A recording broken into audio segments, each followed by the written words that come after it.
தாய் தமிழ் உறவுகளுக்கு வணக்கம். கோட்டையில் திமுக கொடியை எரிக்க முயன்ற தலைமை காவலர் கைது. கோட்டையில் திமுக கொடியை எரிக்க முயன்ற தலைமை காவலர் கைது என்ற தலைப்பில் இந்த காணொளியை காண்கிறோம். 2026 தமிழக சட்டசபை தேர்தல். தமிழ்நாடு முதலமைச்சரும் திமுக தலைவருமான மு.க. ஸ்டாலின் தீவிர பரப்புரையில் ஈடுபட்டுள்ளார். இந்த சூழ்நிலையில் திமுக கொடியை கோட்டையில் எரிக்க முயன்றார் தலைமை காவலர். இது திமுகவினருக்கு மிகப்பெரிய ஒரு அதிர்ச்சியை கொடுத்துள்ளது. கோதண்டபாணி இவர் தலைமை காவலர். இவருடைய மகனுக்கு 4 ஆண்டுகளுக்கு முன்பாக அரசு மருத்துவமனையில் சிகிச்சை எடுக்கப்பட்டதாக கூறப்படுகிறது. தவறான சிகிச்சையால் அவருடைய மகனின் ஒரு கால் அகற்றப்பட்டது. 4 ஆண்டு காலமாக நீதி கேட்டு போராடி வருகின்றார் தலைமை காவலர் கோதண்டபாணி. நீதி கிடைக்கவில்லை. ஆத்திரத்தில் இன்று காலை கோட்டையில் திமுக கொடியை எரிக்க முயன்றார். உடனடியாக காவல்துறை அவரை சுற்றி வளைத்து கைது செய்தது. இது திமுகவுக்கு மிகப்பெரிய அதிர்ச்சியை கொடுத்துள்ளது. ஒரு போலீஸ்காரரே திமுக கொடியை கோட்டையில் தீ வச்சு எரிச்சிருக்காங்கன்னா இது மிகப்பெரிய ஒரு பரபரப்பை ஏற்படுத்தக்கூடிய ஒரு செயல்தான்.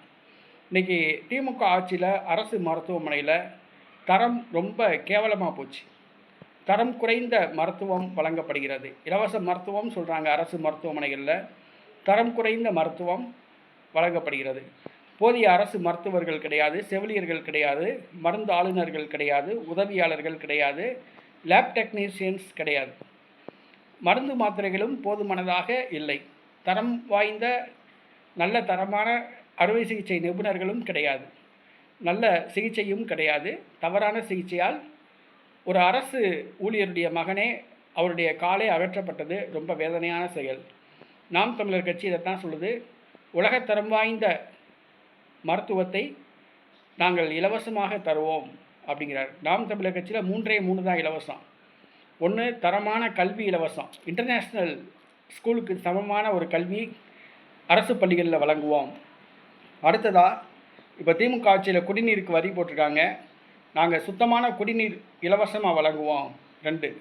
3வது, உலகத்தரம் வாய்ந்த மருத்துவத்தை அரசு மருத்துவமனைகளில் வழங்குவோம். அதாவது அப்போலோ மருத்துவமனை உள்ளிட்ட பல பெரிய மருத்துவமனைகள் உள்ளன. அந்த மருத்துவமனையில் வழங்கப்படுகின்ற அந்த தரமான சிகிச்சையை அரசு மருத்துவமனையில் வழங்குவோம் அப்படின்னு நாம் தமிழர் கட்சி சொல்லுது.